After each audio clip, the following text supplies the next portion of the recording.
11 सितंबर 1893 को अमेरिका के शिकागो में विश्व धर्म सम्मेलन हुआ था, जहां विवेकानंद ने अपने मशहूर भाषण दिया था। भाषण की शुरुआत में जैसे ही उन्होंने बोला, अमेरिका के बहनों और भाइयों, पूरे सभागार में तालियां बजने लगीं और ये तालियां कई मिनट तक बजती रहीं। स्वामी विवेकानंद पूरी दुनिया को एक परिवार मानते थे, लेकिन जो लोग स्वामी विवेकानंद पर अपना सांस्कृतिक अधिकार मानते हैं, वो क्या सोचते हैं?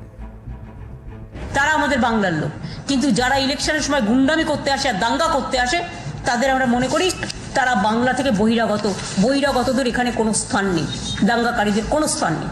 সুতরাং কাজ নেই, কর্ম নেই, অকাজের কাজ। सुना आपने, ममता बनर्जी ने कहा कि बाहरी लोगों के लिए पश्चिम बंगाल में कोई जगह नहीं। दरअसल ममता बनर्जी के इस बयान को बीजेपी ने मुद्दा बनाया और बात सिर्फ यहीं जाकर नहीं रुकती। ममता बनर्जी ने राजनीतिक विरोध में उन योजनाओं का नाम भी बदल दिया जो केंद्र सरकार ने शुरू की। मिसाल के तौर पर ममता सरकार ने दीनदयाल उपाध्याय अंत्योदय योजना का नाम बदलकर आनंदाधारा कर दिया। बंगाल में स्वच्छ भारत अभियान का नाम बदलकर मिशन निर्मल बांग्ला कर दिया गया है। इसी तरह दीनदयाल उपाध्याय ग्राम ज्योति योजना का नाम भी सबर घरे आलो कर दिया गया है। राष्ट्रीय ग्रामीण आजीविका मिशन का नाम हो गया है राज्य ग्रामीण आजीविका मिशन। इसी तरह प्रधानमंत्री ग्राम सड़क योजना को बांग्लार ग्राम सड़क योजना बना दिया गया है। प्रधानमंत्री ग्रामीण आवास योजना का नाम बदलकर बांग्लार गृह प्रकल्प योजना कर दिया गया है। नाम बदलने के पीछे ममता बनर्जी का तर्क यह है कि इन सभी योजनाओं के खर्चे में राज्य की भी 40% हिस्सेदारी है। 40%, तो फिर वो नाम क्यों न बदले? जरा सोचिए, ऐसे तर्क वो लोगों को दे रही हैं जो दावा करते हैं कि विवेकानंद को सिर्फ वही समझते हैं, बाकी कोई नहीं। गुरुदेव रविन्द्रनाथ टैगोर ने एक बार कहा था कि अगर आप भारत को समझना चाहते हैं तो विवेकानंद को पढ़िए। स्वामी विवेकानंद का जीवन सिर्फ 39 वर्ष का रहा, लेकिन उनके विचार इतने समृद्ध हैं कि वो हर युग में हर समाज के लिए बेहद उपयोगी हैं।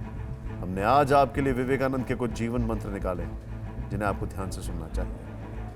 पहला मंत्र, विवेकानंद ने कहा था कि जब तक करोड़ों लोग भूखे और वंचित रहेंगे, तब तक मैं हर उस आदमी को गद्दार मानूंगा जिसने गरीबों की कीमत पर शिक्षा को हासिल की लेकिन उनकी चिंता बिल्कुल नहीं की। इसमें आज के लिए सबक यह है कि जरूरतमंदों की मदद के लिए आप भी आगे बढ़िए, सिर्फ सरकार के भरोसे मत रहिए। दूसरा मंत्र, विवेकानंद ने कहा था कि कृषि को उन्नत बनाने के लिए आधुनिक तकनीक अपनाना ठीक है, लेकिन छोटे किसानों का हौसला बढ़ाना भी जरूरी है।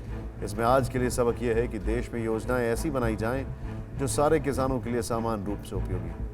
तीसरा मंत्र, विवेकानंद ने कहा था कि शिक्षा सिर्फ सूचना पर आधारित नहीं, बल्कि जीवन निर्माण, व्यक्ति निर्माण और चरित्र निर्माण पर आधारित होनी चाहिए। इसमें आज के लिए सबक यह है कि सिर्फ डिग्री बांटने से नहीं होगा, देश और समाज के प्रति दायित्व भी समझना होगा।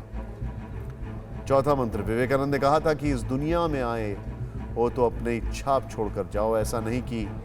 ऐसा नहीं किया तो फिर आप में और पेड़ पत्थरों में अंतर क्या रहा? इसमें आज के लिए सबक यह है कि सिर्फ मैं और मेरे लिए में सीमित ना रहे, कुछ ऐसा करें कि समाज आप पर नाज करे। पांचवा मंत्र, जो कि एक कड़वी हकीकत भी है, स्वामी विवेकानंद ने कहा था कि महिलाओं को अब तक असहाय बने रहने, दूसरों पर निर्भर रहने और आंसू बहाने का ही प्रशिक्षण दिया गया। इसमें आज के लिए सबक यह है कि हमें महिलाओं को सही मायने में सशक्त बनाना होगा, उनके प्रति नजरिया में बदलाव लाना होगा, जागरूकता को बढ़ाना होगा।